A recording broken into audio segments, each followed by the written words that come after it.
Halo, selamat malam. Perjalanan Indonesia dalam menangani pandemi COVID-19 sepanjang tahun 2021 mengalami pasang surut. Indonesia sempat mengalami lonjakan kasus pada awal tahun 2021 sebagai dampak dari mobilitas masyarakat yang tinggi pada saat libur Natal dan Tahun Baru 2021. Juga gelombang kedua yang lebih tinggi terjadi pada pertengahan tahun 2021. Hal ini akibat mobilitas masyarakat yang tinggi pada saat libur Lebaran ditambah munculnya varian Delta.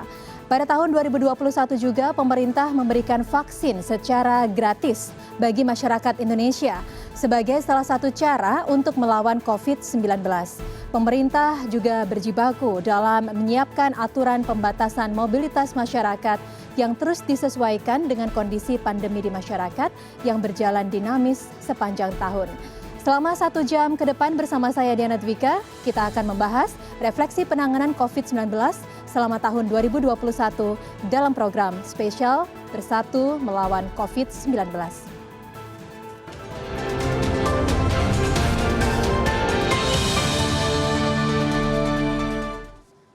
Indonesia masih terus berjuang menghadapi pandemi COVID-19 dan saat ini percepatan vaksinasi masih menjadi pilihan untuk menekan kasus COVID-19.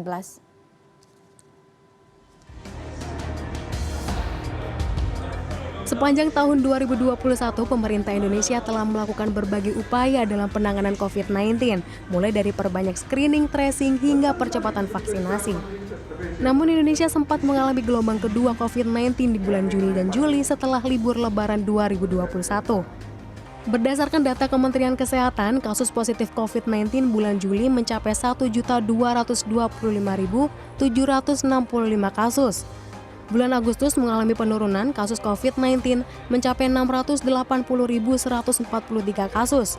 Bulan September 125.303 kasus, bulan Oktober 29.254 kasus, dan November 12.051 kasus. Menurut jubir vaksinasi COVID-19 Kementerian Kesehatan RI Siti Nadia Tarmizi, sejak awal Januari 2021 hingga 15 Desember 2021, Indonesia telah menerima 388 juta dosis dari yang dibutuhkan 426,8 juta dosis. Jadi total vaksin jadi ya yang sudah kita terima itu sekitar 387. Jadi kalau saya boleh ya, total yang dalam bentuk bulk ya itu ada jumlahnya sebesar 153 juta dosis. Yang dalam bentuk vaksin jadi 262,5 juta dosis. Jadi kalau kita total jumlah vaksin bulk sama vaksin yang jadi itu ada 416,5 juta dosis sampai saat ini. Tapi dari 416,5 juta dosis tadi, itu kalau dijadikan vaksin jadi, itu hanya sekitar 388 juta dosis. Ya. Jadi sampai saat ini sudah sebanyak 388 juta dosis vaksin sampai dengan 15 Desember yang sudah kita terima dari kebutuhan kita sebanyak 426,8 juta dosis. Sejauh penanganan COVID-19 2021 masih banyak pekerjaan rumah yang harus diperhatikan pemerintah Indonesia, terutama masalah tracing dan karantina. Karantina kita tuh naik turun. Betul bahwa ini akan harus dinamis, disesuaikan. Tapi ada prinsip standar yang harus kita jaga. Yang ini tampaknya pemerintah kita di awal-awalnya, kita bicara sebelum gelombang kedua, itu terlalu condong pada ekonomi, dan itu yang membuat akhirnya kita abai dan lemah di dalam screening ini, dalam masa karantina. Hingga akhir tahun 2021, Indonesia masih dihadapkan dengan varian baru Omikron. Dengan percepatan vaksinasi dan target lebih dari 80% warga Indonesia sudah divaksinasi, dapat menekan angka kasus positif COVID-19. Baik, kami akan mengajak Anda untuk membahas refleksi penanganan pandemi COVID-19 sepanjang tahun 2021 bersama narasumber yang sudah tersambung secara daring. Yang pertama sudah bergabung bersama kami Bapak Heri Trianto, Ketua Bidang Komunikasi Publik Satgas COVID-19. Selamat malam Pak Heri. Selamat malam Mbak Diana, salam sehat. Salam sehat, terima kasih banyak sudah meluangkan waktu untuk kami Pak. Baik, dan juga kami ingin menyapa Pak Windu Purnomo sebagai epidemiolog Universitas Airlangga. Pak Windu, selamat malam. Selamat malam, Mbak Diana. Salam sehat selalu. Semoga sehat selalu ya Pak ya. Baik, kita akan mengajak pemirsa-pemirsa kita malam hari ini untuk merefleksi bagaimana penanganan COVID-19 sejauh ini sepanjang tahun 2021. Saya mau ke Pak Windu terlebih dahulu. Pak Windu, kalau misalkan kita melihat saat ini memang secara nasional angka kasus positif COVID-19 di Indonesia ini kita lihat menurun ya Pak ya. Sudah beberapa lama kasusnya ini angkanya di bawah 400 kasus harian per hari begitu. Dan memang secara angka nasional dikatakan menurun, tapi pandemi saat ini masih terus berlangsung dan kita tidak tahu sampai kapan karena varian-varian baru terus bermunculan. Kalau Pak Windu melihat apakah memang saat ini penanganan COVID di Indonesia sudah bisa dikatakan berhasil Pak ketika kita melihat dari angka? Ya, kalau dari data epidemiologinya kan sudah bagus ya. Iya. Ya,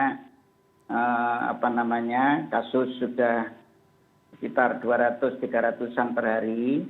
Kematian juga sangat kecil ya, 10 per hari.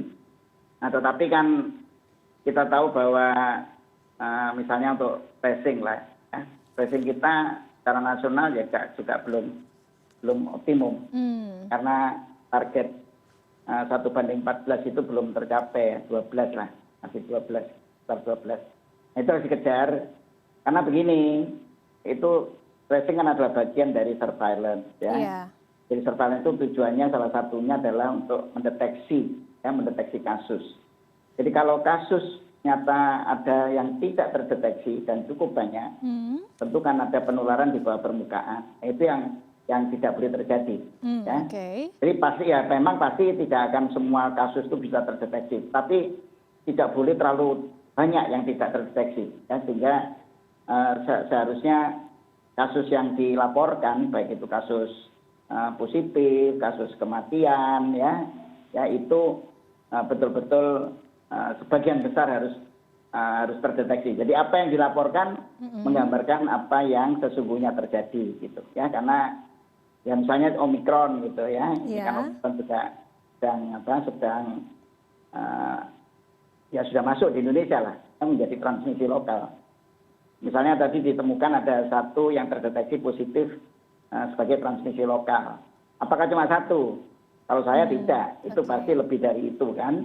Ya, karena ya itu tadi tracing kita kadang-kadang terlambat, ya, atau penemuan kasusnya sendiri terlambat.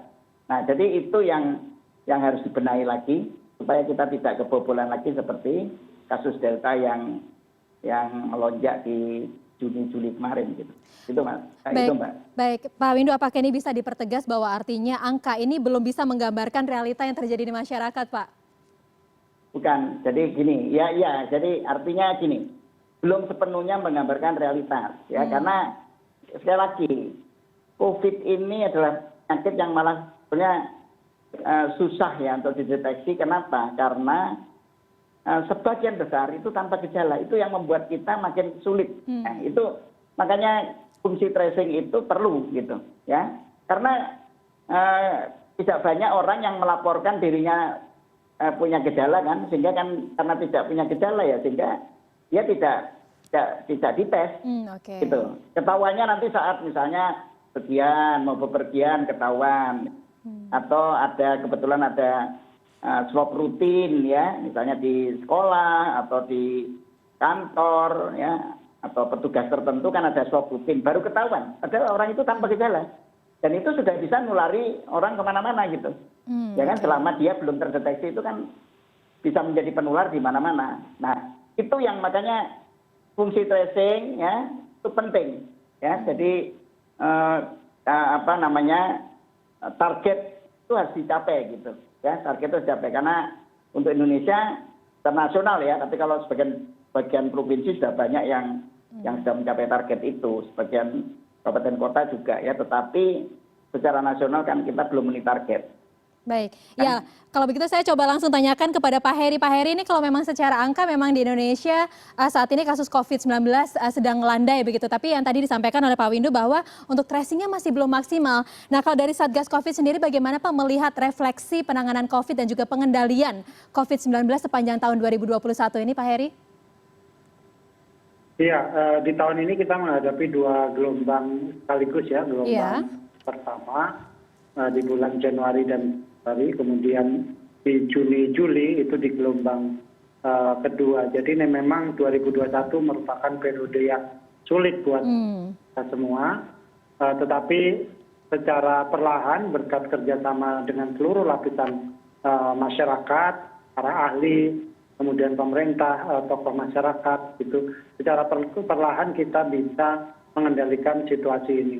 Kita kalau dilihat angka lagi penularan yang rendah ini sudah memasuki pekan ke-18 ya, atau mungkin ke-19 karena dengan tingkat penularan di bawah 300 orang per hari. Tentu saja ini angka yang membuktikan, dan kemudian yang kedua juga terisian rumah sakit sebenarnya juga terrefleksi ya.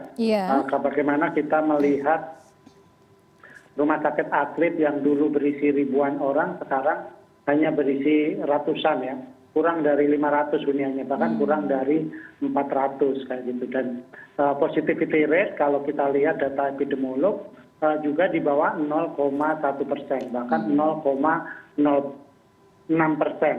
Rasanya ini menunjukkan situasi yang sebenarnya cukup terkendali, kendati benar bahwa sejumlah catatan harus digarisbawahi, sejumlah perbaikan harus terus dilakukan. Gitu. Kita mengendalikan COVID ini tidak sekedar bagaimana kita melakukan treatment ya, di tingkat hilir melayani para pasien gitu. Tapi sebenarnya yang paling utama adalah di tingkat hulu, bagaimana kita mengubah perilaku masyarakat untuk patuh dengan protokol kesehatan. Ini yang sangat berat karena indikatornya juga sangat sulit, sangat kualitatif. Tetapi kalau kemudian ini berhasil, maka kita bisa secara perlahan menurunkan laju penularan, yang akhirnya ya seperti sekarang kita sedang nikmati laju penularan yang cukup rendah ketika di negara-negara lain di dunia itu sangat tinggi. Pak Windu tahu pasti angkanya bahwa penularan harian sekarang di tingkat global itu adalah tertinggi sepanjang sejarah pandemi. Hampir 1 juta kasus per hari ditemukan, dibandingkan di bulan April yang tertinggi sebelumnya itu adalah 903.000 per hari. Apakah ini karena Omikron, Pak? Menunjukkan bahwa dunia belum baik-baik saja dalam menghadapi pandemi ini, tetapi Indonesia dalam situasi yang cukup terkendali, tetapi kita harus sangat hati-hati memperbaiki semua lininya dan termasuk memastikan varian baru ini tidak menyebar luas di Indonesia. Iya, seperti yang tadi Pak Heri sampaikan bahwa saat ini secara global situasinya sedang dalam fase terburuk begitu ya. Apakah ini disebabkan karena kehadiran Omikron, Pak? Iya, kalau melihat data di sejumlah negara, terutama negara-negara Eropa seperti Inggris, Denmark, Norwegia, bahkan sekarang Perancis, itu tingkat penularan harian itu pada level tertinggi sepanjang pandemi, di atas 100.000 misalnya Perancis ya, kayak gitu. Beberapa negara seperti Amerika yang secara konsisten kasusnya tinggi juga tetap tinggi dengan tingkat kematian tinggi seperti juga di Rusia. Nah di Indonesia dengan kasus harian di bawah 300, kematian antara 5 sampai 10, sebenarnya ini adalah sebuah angka yang cukup bagus dan layak dipertahankan ketika kita belum benar-benar bisa melalui pandemi ini dengan baik ya. Masih terlalu banyak ketidakpastian, begitu banyak hal yang belum kita ketahui bagaimana virus ini berkembang, bagaimana virus ini bermutasi, dan bagaimana kemudian kita menghadapi dengan dasar data dan ilmu pengetahuan dalam mengambil tindakan. Iya Pak Heri, kalau ini memang kita lihat secara angka memang luar biasa sekali. Karena kalau tadi yang Pak Heri sampaikan bahwa selama kurang lebih 19 minggu kita berada di kasus harian di angka di bawah 300 begitu ya. Dan memang kalau misalkan kita ingat beberapa bulan ke belakang, kurang lebih 5 bulan yang lalu, angka positif harian di Indonesia itu bisa mencapai 54.000 bahkan. Ini kira-kira apa yang dari pilar-pilar utama apa sih yang bisa menyebabkan keberhasilan dalam penanganan COVID di Indonesia sejauh ini? Ya, kalau analisa kami adalah pertama karena memang kita ini masyarakatnya sebenarnya cukup tahu bagaimana menghadapi COVID-19, didukung oleh kebijakan yang cukup berhati-hati dalam hal protokol kesehatan. kita bisa lihat Mbak Diana, sejumlah negara begitu vaksinasi itu mencapai di atas 70% dari populasi, mereka itu mengendorkan protokol kesehatan. Kewajiban masker itu hanya diberlakukan di dalam ruang tertutup. Ketika di ruang terbuka, masyarakat bebas untuk tidak memakai masker. Anda bisa lihat bagaimana Piala Eropa kemarin ya, kemudian bagaimana di Amerika saat ini gitu. Dan sekarang kita mendapati bagaimana di Inggris itu begitu berat, dan bahkan di sepak bola pun pelatih Guardiola ya, itu menyerukan untuk semua supporter yang datang ke lapangan itu untuk menggunakan masker dan mereka harus sudah divaksin. Ini betapa PR-nya gitu ya, besarnya pekerjaan rumah di negara-negara itu gitu. Ketika di Indonesia sekarang memakai masker adalah sebuah kebiasaan baru yang memang harus dilakukan dan terus-menerus dikampanyekan, kendati tingkat kepatuhannya selalu naik turun, terutama menurun ketika kasus penurunannya cukup rendah gitu.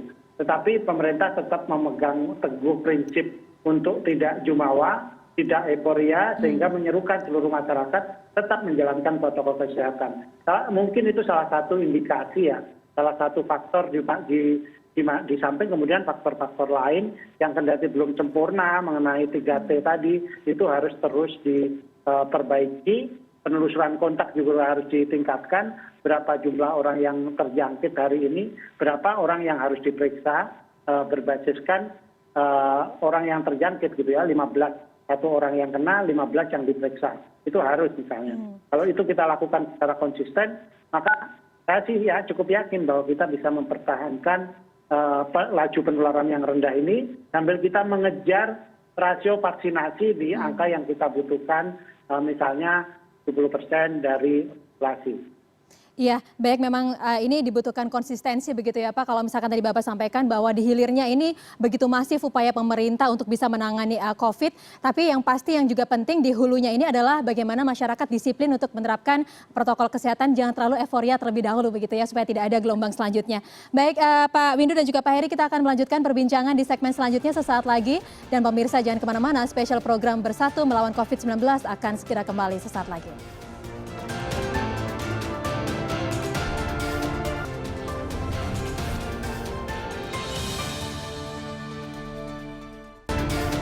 Ya baik pemirsa, terima kasih Anda masih bersama kami di Bersatu Melawan COVID dan kami masih mengajak Anda untuk merefleksi penanganan COVID-19 di Indonesia sepanjang tahun 2021, masih bersama dengan dua narasumber kita, Bapak Heri Trianto, Ketua Bidang Komunikasi Publik Satgas COVID-19 dan juga Bapak Windu Purnomo, Epidemiolog Universitas Erlangga. Pak Windu, saya kembali kepada Anda. Kalau kita melihat dari sisi pilar vaksinasi ini menjadi salah satu hal yang sangat penting juga Pak. Kalau kita ingat bahwa 13 Januari 2021 menjadi momen pertama pemberian vaksinasi di Indonesia yang waktu itu diberikan kepada Bapak Presiden kita begitu.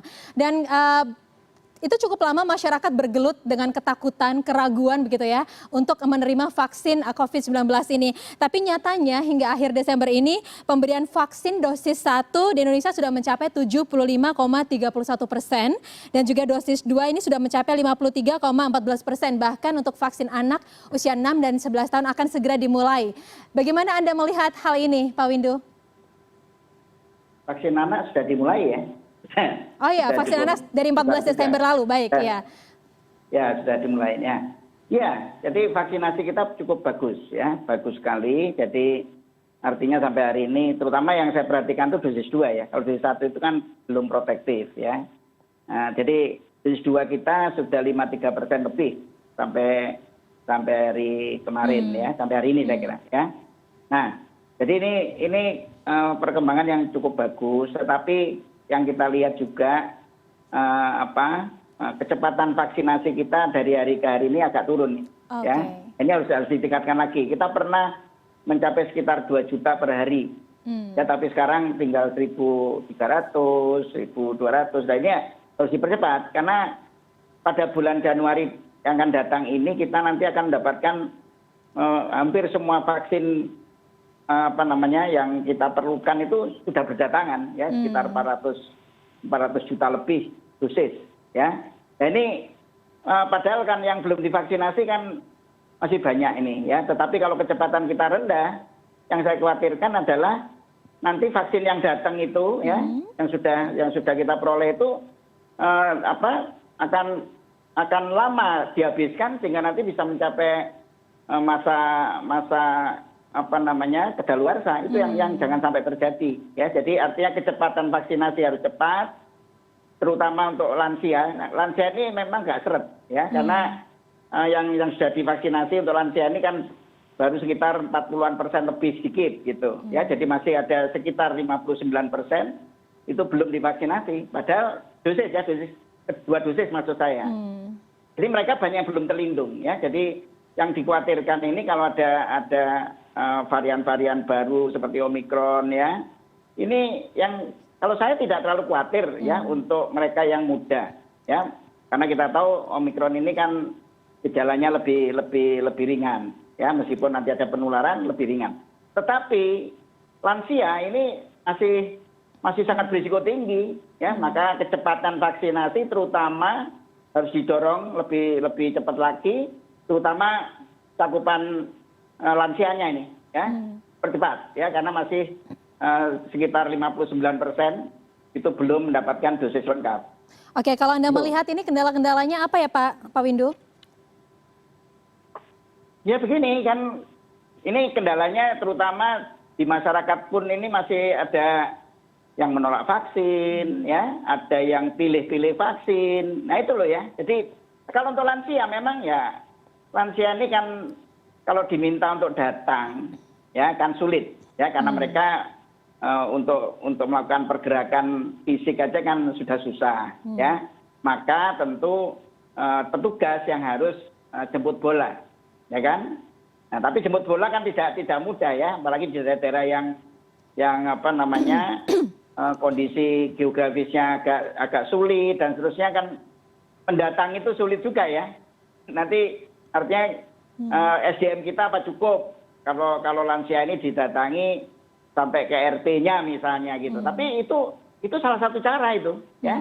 Jadi didatangi atau memang betul-betul ada usaha-usaha dari masyarakat sendiri yang membawa para lansia ini datang secara bersama-sama ya kan, dengan transportasi yang baik supaya bisa datang ke tempat vaksinasi.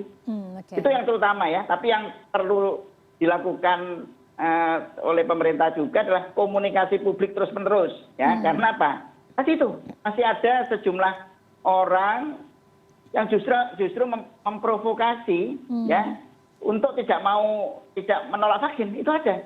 Ya, dan itu orang-orang seperti itu masih banyak, dan ini harus didekati gitu ya, didekati dengan cara-cara yang baik ya, supaya mereka paling tidak gini loh, kalau menolak vaksin nggak masalah untuk pribadinya, tapi jangan memprovokasi orang gitu ya, karena yang kita khawatirkan tuh kalau mereka memprovokasi orang, maka banyak orang akan taruh. Nah, dan itu yang penting, karena sekarang ada penurunan ini tadi, kecepatan vaksinasi tadi ya, yang sudah tinggal 1/4 juta lah per hari ya, padahal harusnya minimal 2 juta lah per hari itu. Kembalikan seperti kita pernah itu sanggup seperti itu ya. Iya. Bahwa artinya memang masih ada masyarakat di sini yang bukan takut COVID-nya tapi lebih takut kepada vaksinnya begitu ya Pak ya. Ya, baik Pak Heri, kalau Anda melihat apa saja sih Pak tantangan dan juga kendala-kendala dalam pemberian vaksinasi, dan apakah Anda melihat bahwa saat ini untuk target vaksinasi COVID-19 di Indonesia ini sudah tercapai Pak? Iya, kalau dilihat dari resistensi masyarakat tentu memang ada ya. Itu adalah hal yang memang muncul sejak awal vaksinasi itu dilakukan, dan itu memang menjadi pekerjaan besar dari komunikasi publik untuk mempersuasi masyarakat bahwa vaksin yang ada di Indonesia itu aman ya, dan kemudian terbukti efektivitasnya, sehingga tidak ada alasan untuk menolak. Kemudian yang kedua, ketika vaksinasi sekarang sudah mencapai 53% populasi, maka tentu saja tantangan untuk mendapatkan target sasaran vaksinasi itu semakin kecil, gitu. Dengan tidak mudah sekarang mencari orang yang kemudian mau divaksin misalnya di daerah Jawa Bali kayak gitu, karena rata-rata bagian besar mereka belum divaksin. Justru yang banyak belum divaksin adalah mereka yang berada di daerah-daerah remote ya. Oke. Apalagi dengan kondisi geografis Indonesia yang berpulau-pulau, tentu saja effort untuk mencapai 10 orang di Jakarta dengan mencapai 1 orang misalnya di Maluku Utara tentu belum tentu lebih mudah mencari 10 orang di Jakarta kayak gitu. Jadi tentu ini menjadi tantangan yang sekarang menjadi pekerjaan besar juga para vaksinator di lapangan untuk menjangkau sebanyak-banyaknya masyarakat. Tetapi kalau melihat tadi ya, 75% populasi sudah mendapatkan vaksin pertama, nah tentu ini kan ada harapan untuk kita minimal bisa mencapai di sana di vaksin kedua. Jadi tinggal bagaimana kita bisa mendapatkan 70 hingga 80% target sasaran, dan itu rasanya sudah hampir tercapai tadi ya, 75% populasi. Kalau kita konsisten aja mencapai di dosis kedua di 75% itu, tentu ini akan menjadi cukup baik ya. Cukup baik itu dalam arti kita masih ada target sisa lagi yang kita bisa kejar kayak gitu. Tadi dikatakan Pak Windu, kenapa dulu 2 juta sekarang 1,3 juta, 1,2, ya tentu itu ada persoalan teknis di lapangan yang sedang dihadapi, dan mudah-mudahan dengan dukungan sekarang misalnya TNI Polri yang memiliki wilayah teritorial hingga di tingkat kecamatan, upaya-upaya itu masih bisa terus dilakukan. Kayak gitu, di samping kita mengandalkan tenaga kesehatan kita yang tersebar juga di seluruh tanah air melalui jaringan puskesmas. Ya, kalau kita bertolak dari apa yang disampaikan sama Pak Windu tadi, bahwa memang pemberian vaksin kepada lansia ini memiliki problematika tersendiri begitu ya, kesulitan tersendiri.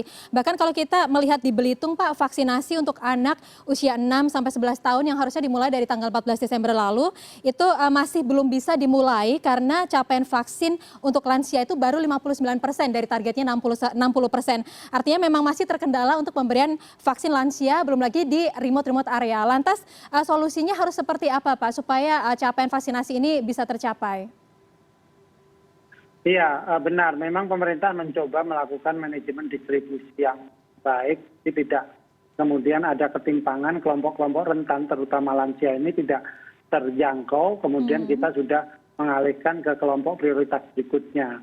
Makanya kemudian memang ada salah satu KPI-nya untuk bisa melakukan vaksinasi anak-anak, mereka minimal harus berapa persen dari populasi lansia yang sudah divaksin. Sebenarnya itu untuk mendorong juga agar kemudian petugas di lapangan untuk menjangkau lebih banyak yang kelompok rentan ini. Kita tahu, kita sepakat bahwa lansia ini adalah kelompok yang rentan yang harus segera dilindungi. Gitu. Ketika Omikron merajalela di negara-negara Eropa sekarang gitu, dan kebanyakan menimpa anak-anak muda, tentu ini masih cukup bisa dikatakan terkendali karena gejalanya ringan. Tetapi kita belum tahu bagaimana jika Omikron ini sampai menyerang kelompok-kelompok rentan. Orang-orang tua kita yang di rumah yang mestinya harus mendapatkan proteksi terlebih dahulu. Ketika Omikron datang, mereka tidak harus berhadapan dengan risiko pemburukan ya. Ketika berarti kita tahu bahwa Omikron untuk anak-anak muda hanya gejalanya hampir nyaris tanpa gejala. Baik. Di segmen selanjutnya saya mau bertanya kepada Pak Windu, ini target vaksinasi anak usia 6 sampai 11 tahun mencapai 26,5 juta jiwa. Ini kira-kira strategi apa yang harus diterapkan oleh pemerintah supaya anak-anak ini bisa segera terlindungi dengan vaksinasi? Jangan dijawab terlebih dahulu Pak.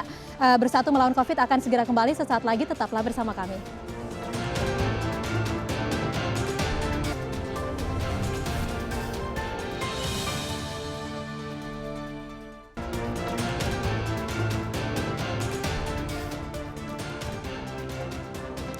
Terima kasih pemirsa, Anda masih bersama kami di Bersatu Melawan COVID, masih merefleksi penanganan COVID-19 di Indonesia sepanjang tahun 2021 bersama dua narasumber kita, Bapak Heri Trianto dan juga Bapak Windu Purnomo. Pak Windu dan juga Pak Heri, sedikit saja kita kembali mengulas tentang vaksinasi. Pak, untuk vaksinasi anak ini kan sudah dimulai dari 14 Desember lalu begitu ya, dan ini targetnya ada 26,5 juta anak begitu yang akan divaksin. Nah ini Pak Windu, kira-kira apa strategi yang harus diterapkan oleh pemerintah supaya vaksin kepada anak ini bisa cepat tercapai Pak targetnya? Ya kan begini, sekali lagi bahwa seperti yang sampaikan Pak Heri tadi ya, kan sebetulnya yang lebih berisiko untuk terkena gejala berat ya, bahkan sampai meninggal adalah lansia. Iya. Hanya karena itu pemerintah ya itu membuat persyaratan gitu.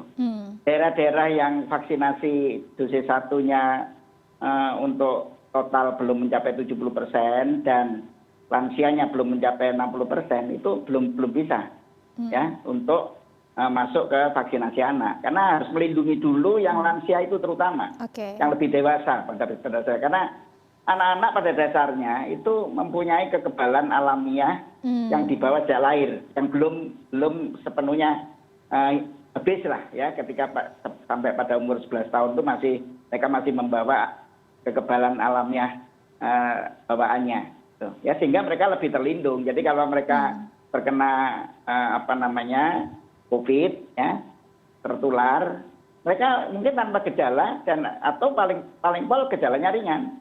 Makanya itu dulu. Jadi selesaikan dulu ya, artinya capai dulu cakupan yang baik untuk vaksinasi lansia, baru mereka boleh. Nah, sampai saat ini baru sekitar sepertiga provinsi di Indonesia ya, yang sudah mencapai itu gitu. Ya kalau dilihat dari kabupaten kotanya ya sekitar 100 dikit masih. Ya yang sudah memenuhi syarat itu gitu. Ya sekitar 6 sampai 7 juta lah anak. Ya, itu yang menjadi target pertama. Ya kan? Nah, makanya kalau mau mengejar target itu, maka capai dulu itu yang vaksinasi total yang dewasa 18 sampai berapa ini? 12 sampai 12 tahun sampai dengan yang ke atas ya. Capai dulu terutama lansianya. Nanti masuk ke vaksinasi anak gitu. Ya, jadi yang diselesaikan dulu yang sudah mencapai syaratan itu, yaitu sekitar 6 sampai 7 juta anak saja masih. Ini selesaikan mudah-mudahan sampai awal tahun ini, awal Januari ini sudah selesai. Nah, nanti berikutnya adalah provinsi-provinsi maupun kabupaten kota yang belum memenuhi syarat itu kejar vaksinasi lansianya, juga vaksinasi totalnya itu kalau sudah memenuhi syarat masuk ke vaksinasi anak 6-11 tahun. Itu, Mbak. Iya, memang artinya semoga ini untuk vaksinasi lansia semoga bisa segera terselesaikan sehingga anak-anak kita juga bisa dilindungi gitu ya Pak, terlindungi dengan pemberian vaksinasi. Dan memang pemberian atau program vaksinasi yang dilakukan oleh pemerintah ini tidak main-main ya Pak. Kalau misalkan kita ingat bahwa pemerintah juga menerapkan pemberian vaksinasi ini sebagai salah satu faktor dalam level assessment untuk penerapan PPKM. Artinya ketika mereka sebuah kota ingin turun dari level 3 ke level 2 itu harus mencapai vaksinasi dosis 1 sebanyak 50% dan lansia 40%. Kemudian kalau mau turun dari level 2 ke level 1 cakupan vaksinasinya juga harus mencapai 70% dan lansia 60%. Ini luar biasa sekali. Artinya memang ini juga turut yang diharapkan andil besar adalah masyarakat supaya bisa mendatangi sentra-sentra vaksinasi begitu ya. Jangan menutup diri dari pemberian vaksinasi ini. Baik Pak Heri, saya mau mengajak pemirsa untuk melihat beberapa bulan ke belakang Pak ketika kasus di Indonesia COVID-19 ini sedang tinggi terutama di pergantian tahun ya Pak ya 2020 hingga 2021. Kemudian melonjak sampai di bulan Juli. Bahkan pada waktu itu kasus harian COVID-19 di Indonesia itu mencapai kasus harian tertinggi di dunia. Di tanggal 13 Juli 47.000 kasus dan 14 Juli itu 54.000 kasus. Bisa kita coba untuk refleksi dan pelajari lagi Pak, apa yang saat itu sebenarnya terjadi? Ya, ada dua ya di gelombang pertama itu karena memang libur Nataru waktu itu di bulan Januari atau akhir Januari atau awal Februari. Kemudian sebenarnya kasus ini sempat melandai setelah gelombang pertama sebelum kita berhadapan dengan Idul Fitri.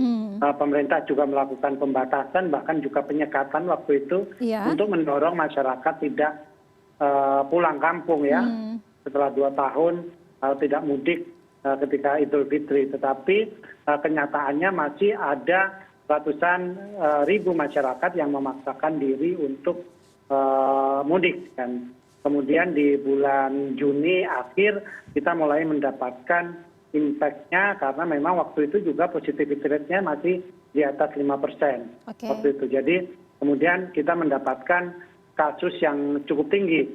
Kasus aktif tertinggi di gelombang pertama waktu itu 176.000 kasus.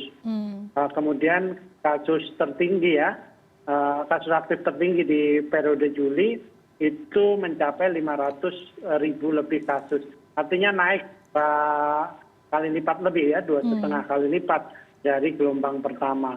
Tentu ini menjadi pelajaran yang sangat berarti dan kita melihat ini sebagai sarana untuk merefleksikan diri bagaimana memperbaiki penanganan COVID dan bagaimana mengubah perilaku masyarakat dalam menghadapi COVID, terutama dalam di sisi hulunya. Jadi ketika kasusnya tinggi, kita benar-benar ya, bulan Juli itu Pak Windu pasti juga merasakan bagaimana susahnya mencari rumah sakit gitu kan. Tiap buka WA pada bulan itu kita begitu banyak grup-grup kita berbunyi turut berduka cita, innalillahi wa inna ilaihi raji'un dan seterusnya, dan itu jumlahnya tidak satu atau dua, itu bisa belasan bahkan puluhan sehari waktu itu. Bagaimana COVID sudah berada benar-benar di sekitar kita, menimpa orang-orang terdekat kita, bahkan menimpa kita. Nah, ketika periode itu kita bisa lalui dengan susah payah dan kemudian secara perlahan pembatasan kegiatan masyarakat itu secara langsung juga menekan mobilitas yang akhirnya mengurangi laju penularan. Secara perlahan penularan itu bisa kita kendalikan dengan cukup baik. Tentu saja ini menjadi pelajaran lagi ketika kita memasuki periode tahun baru 2022, Natal dan tahun baru 2022, itu banyak hal yang harus kita perbaiki. Banyak hal yang masih harus kita mengerti bahwa situasi memang rendah penularan, tetapi belum sepenuhnya kita kendalikan jika kita melihat bagaimana kejadian di luar negeri. Kasus Omikron yang sekarang mencapai 47 kasus yang sudah ditemukan ya, itu 44 diantaranya adalah kasus impor. Artinya apa? Kalau sehari sekarang terjadi mobilisasi dari pelaku perjalanan luar negeri antara 2.500 hingga 3.400 per hari ya dalam periode Nataru, maka sebesar itu pula sebenarnya risiko terjadinya transmisi yang kalau tidak kita lakukan karantina secara cepat dan tepat, itu akan menimbulkan kompleksitas baru nanti di pekan kedua Januari atau pekan pertama Januari, di mana kasus itu mengalami transmisi di tingkat lokal. Kita tahu Omikron juga tingkat penularannya juga lebih cepat dibandingkan Delta, kendati tingkat keparahannya tidak setinggi di kasus varian-varian Delta. Tentu ini menjadi bahan untuk kita semua untuk berhati-hati bagaimana harus berhadapan dengan pandemi setelah 20 bulan lebih kita bersama mereka. Iya, memang pada bulan Juli lalu itu merupakan fase atau masa yang sangat sulit sekali untuk Indonesia ya Pak ya. Memang bahkan orang-orang terdekat kita banyak sekali yang meninggal dunia, termasuk ayah saya pada waktu itu. Memang sekeras apapun kita berjuang atau prokes, taat pada prokes, tapi ketika beberapa saat kita lengah, itu bisa jadi kita akan terinfeksi COVID-19 begitu. Karena pada saat itu juga belum semua masyarakat Indonesia tervaksinasi. Pak Windu, kalau Anda melihat bahwa di bulan September 2021 itu kasus COVID di Indonesia melandai secara signifikan, Pak. Kalau Anda melihat apa yang sudah dilakukan pemerintah saat itu dan harus dipertahankan, apakah karena pengetatan kegiatan masyarakat atau PSBB, PPKM yang saat itu dilakukan, Pak? Ya, jadi sebetulnya kalau kita melihat begitu curamnya ya, kenaikannya curam, kemudian turunnya juga curam, ya. Sebetulnya itu adalah khas ya, pola yang menunjukkan bahwa sebetulnya ada dua hal yang terjadi.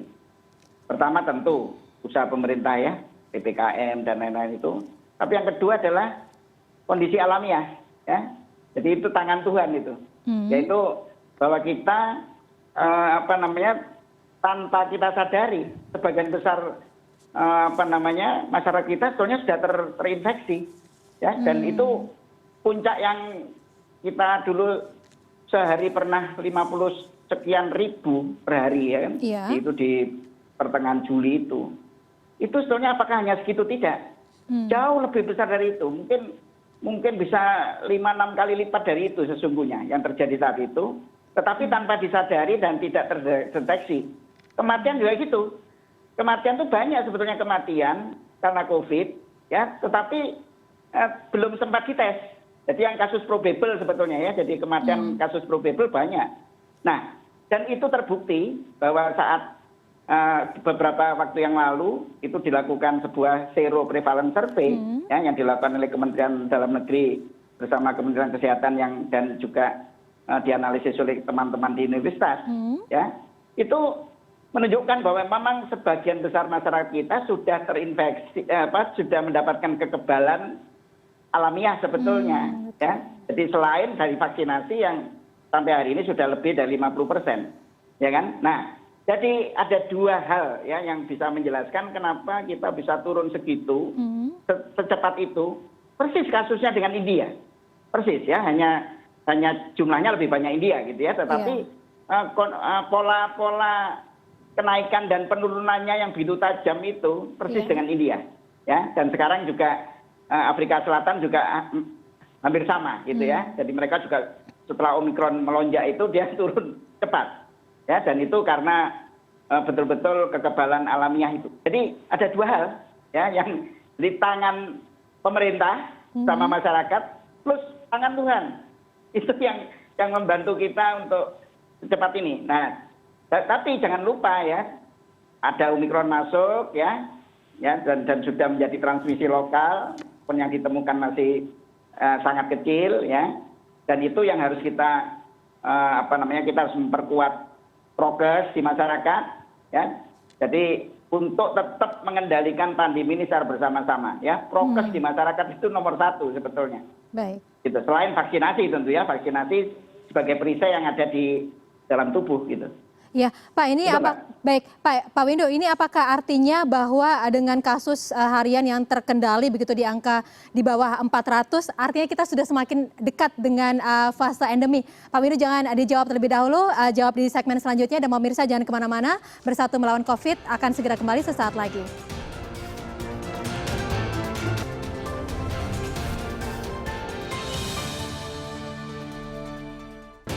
Dan pemirsa, Anda masih bersama kami di Bersatu Melawan COVID, masih bersama dengan dua narasumber kita, Bapak Heri Trianto dan juga Bapak Windu Purnomo. Tadi saya sempat melontarkan pertanyaan kepada Pak Windu, ini kira-kira kalau misalkan tadi di pertengahan tahun kasusnya sangat tinggi, kemudian tiba-tiba melandai. Tadi Pak Windu juga sempat menyampaikan bahwa hal ini juga terjadi di sejumlah negara, salah satunya di India. Apakah ini artinya dengan angka COVID harian yang begitu rendah, kita sudah semakin dekat, Pak, dengan endemi? Ya. Jadi gini. Endemi itu fase antara ya, jadi bukan target kita. Target kita itu harus di bawah endemi ya. Jadi artinya kalau endemi itu artinya kasus itu ada dalam jumlah. Jadi endemi itu bisa dua macam ya. Yang kita maksud endemi itu endemi yang rendah, karena ada hiperendemi. Hiperendemi. Jadi endemi itu artinya kasusnya tetap, tidak naik, tidak turun, ya tetap saja. Yang kita harapkan adalah endemi yang rendah, ya, bukan hiperendemi. Tapi bukan itu target kita. Target kita mengendalikan dalam arti berkurang, tidak tetap gitu ya, tapi berkurang, bahkan nanti suatu saat hilang gitu ya. Nah, meskipun itu lama banget, untuk hilang itu lama banget. Nah, jadi kita sekarang sudah itu melewati fase endemi itu sudah gitu sebetulnya ya. Endemi itu kalau dalam bahasa epidemiologi itu ada ukuran yang dipakai, yaitu namanya Arnaud, RT ya. RT itu artinya RT itu bilangan reproduksi efektif. Itu kalau nilainya 1 ya itu endemi gitu. Nah, kita sebenarnya sudah di bawah 1, 0,9 gitu sekarang. Ya, jadi artinya sudah lebih bagus dari endemi. Tapi yang kita jaga kan jangan sampai kembali gitu ya. Jangan sampai kembali naik lagi di atas 1. Ya, jadi kalau di atas 1 berarti mewabah lagi gitu. Nah, ini jangan sampai terjadi. Makanya karena itu vaksinasi harus betul-betul dikejar, terutama vaksinasi lansia, ya. Kemudian prokes di masyarakat. Ini yang harus tetap ya. Jadi artinya pengendalian mobilitas dengan persyaratan ketat itu perlu, apalagi di masa Nataru ini ya. Karena Nataru ini adalah ujian kita. Ya, kalau kita lulus, ya lulus. Nanti trimester trimester pertama tahun depan ini kita mungkin sudah lega gitu ya. Tetapi kalau ini gagal, nggak lulus ya, kita bisa kembali lagi. Nah ini makanya perlu kesadaran masyarakat ya.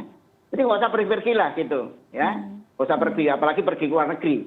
Nah itu ya, karena nanti pulangnya bawa Omikron gitu. Ya, itu yang seharusnya janganlah, kita ini harus menahan diri ya. Ini perlu kesadaran semua masyarakat lah. Ya, artinya masyarakat harus menahan diri sedikit lagi begitu ya Pak ya, karena mungkin kalau jadi begitu ya, di Januari juga sudah akan tersedia booster untuk kita. Tapi Pak Windu, kalau misalkan kita coba untuk pelajari Pak, untuk varian-varian baru dari COVID-19 ini, beberapa waktu yang lalu muncul Delta, kemudian dari Afrika Selatan muncul Omikron, artinya bahwa mutasi COVID-19 yang masuk ke VOC ini bisa muncul dari negara manapun. Apakah itu juga ada kemungkinan juga akan muncul dari Indonesia Pak? Ya bisa saja. Cuma kita ini sebetulnya ya, kan gini, mutasi virus SARS-CoV-2 ini yang penyebab COVID ini, itu sebetulnya sudah ribuan kali Mbak. Ya tapi tidak semua menjadi VOC. Iya. Artinya kan cuma berapa itu? 5 ya kan? Yang masuk VOC termasuk Omikron itu ada 5 ya kan?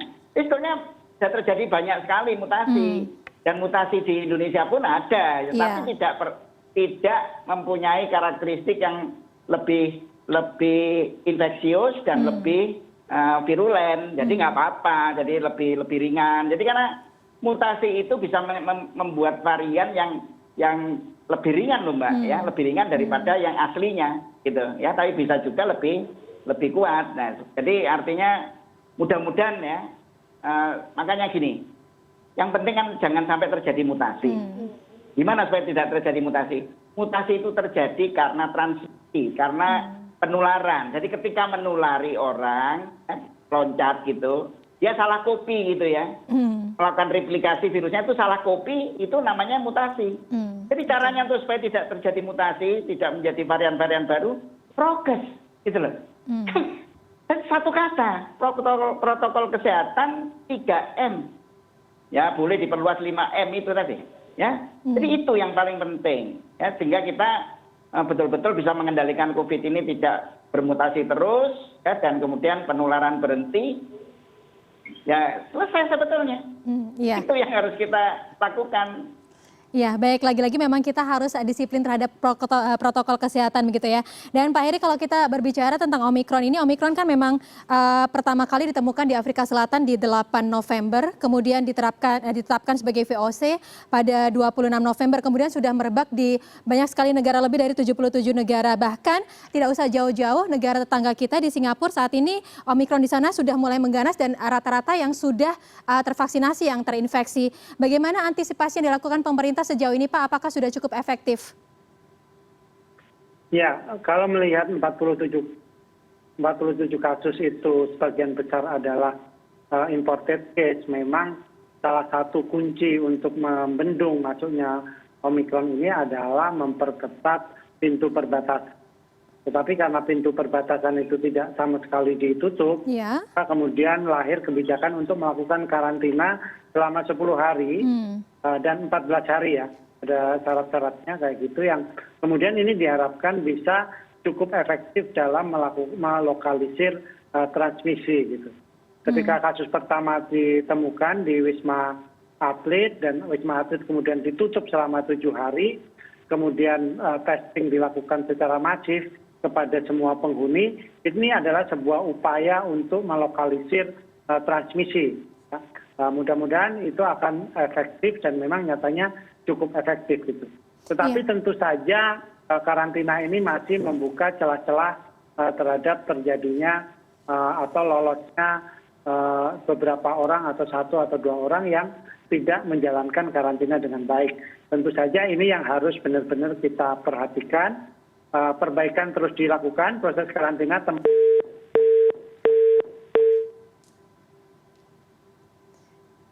ya, sepertinya baik, sepertinya komunikasi dengan Pak Heri masih terputus Pak, kami tidak bisa mendengar suara Anda. Hari Kamis, hari Rabu itu akan mulai. Baik, kita akan jeda sejenak Pak, kita akan lanjutkan perbincangan kita sesaat lagi. Dan pemirsa jangan kemana-mana, spesial program Bersatu Melawan COVID akan segera kembali sesaat lagi.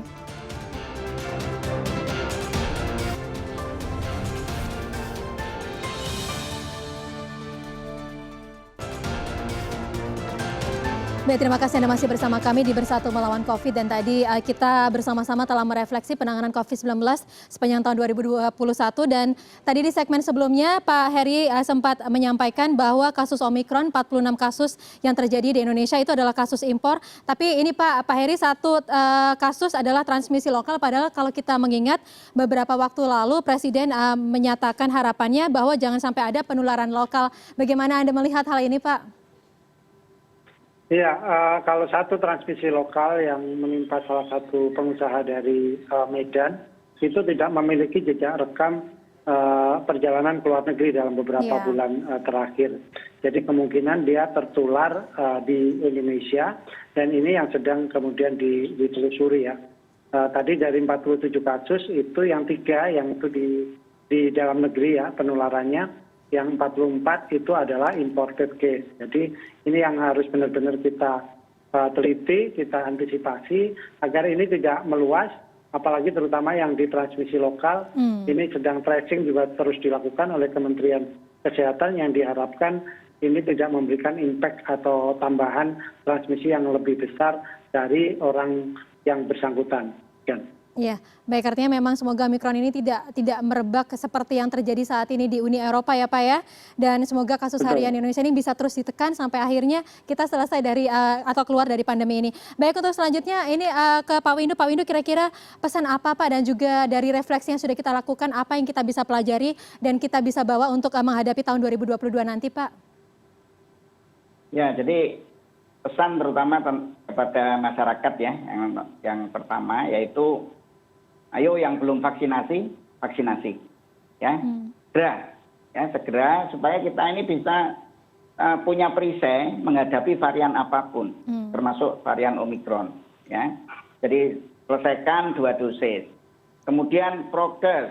Ya, jadi di akhir tahun ini kita nggak usah bepergian lah. Ya, kalau bepergian ya betul-betul karena memang perlu. Ya, karena perlu, dan itu tentu harus memenuhi syarat.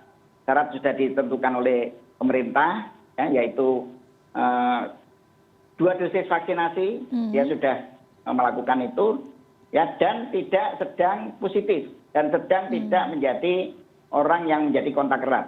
Nah, itu kan makanya itu harus dipenuhi. Jadi yang belum divaksinasi, ya tinggal aja di rumah. Ya, vaksinasi masih 1 dosis, sebaiknya juga tinggal di rumah. Nah, kemudian bagi pemerintah tentu tetap ya kejar cakupan vaksinasi, ya, kemudian karantina diperketat, jangan banyak diskresi, ya, jadi diskresi itu untuk ya sementara ini sudahlah, ya, kalau bisa hanya mereka yang betul-betul pejabat setingkat selevel Presiden, Wapres, dan Menteri Wamen maupun pimpinan pimpinan lembaga tinggi dan tertinggi saja dari lembaga tinggi tertinggi negara saja yang dikasih dispensasi, lainnya nggak usah. Ya. Jadi kalau memang perlu ya dikarantina secara VVIP di hotel tertentu. Nah itu ya, jadi supaya jangan sampai ada yang lolos. Ya, karantina diperketat, dan testing dan tracing, terutama surveillance genomik, ya itu harus dilakukan dengan baik, ya terutama di daerah, ya kan? Ya karena memang terus terang aja genomic surveillance kita memang masih lemah lah ya. Tapi itu harus bisa dilakukan lah, ya meskipun dalam keterbatasan. Saya kira itu, Mbak. Ya, baik Pak Windu, terima kasih. Dan selanjutnya saya ke Pak Heri. Pak Heri, kira-kira closing statement apa yang bisa Anda sampaikan kepada pemirsa kita malam hari ini?